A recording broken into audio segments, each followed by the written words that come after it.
இன்றைக்கி போய் கேக் பண்ணியே ஆகணுன்டான்னு சொல்லிட்டு கேக்குக்கு தேவையானதெல்லாம் வாங்கிட்டு வந்துட்டேன். இந்த கேக்கை பண்ணுறக்கு ஒரு வீடியோவே நான் ஒரு 50 தடவையாவது பார்த்துருப்பேன். அந்தளவுக்கு அந்த வீடியோ பார்த்தேன். ஆனாலும் இந்த மரமண்டையில் ஏறவே இல்லை.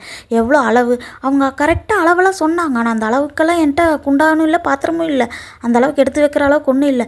சரி சொல்லிட்டு நானே ஒரு அளவு வச்சு பண்ணிக்கிட்டு இருந்தேன். ஆனால் அவங்க சொன்ன அளவெல்லாம் கொஞ்சம் கொஞ்சம் போட்டிருக்கேன் தான். ஏன்னா இந்த பேக்கிங் பவுடர் ஒரு டீஸ்பூன் தான் போட சொன்னாங்க.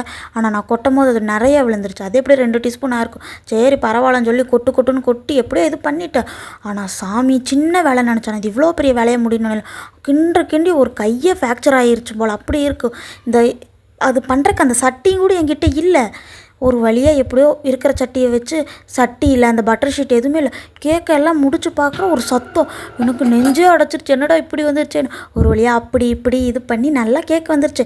நல்லா டேஸ்ட்டாக தான் இருக்குது. நான் நினச்சா சாஃப்டாலாம் கேக் வரும்னு. ஆனால் எனக்கு கொஞ்சம் ஜூஸியாக தான் வந்துச்சு. ஓகே பரவாயில்ல, ஃபஸ்ட் டைம் தானே.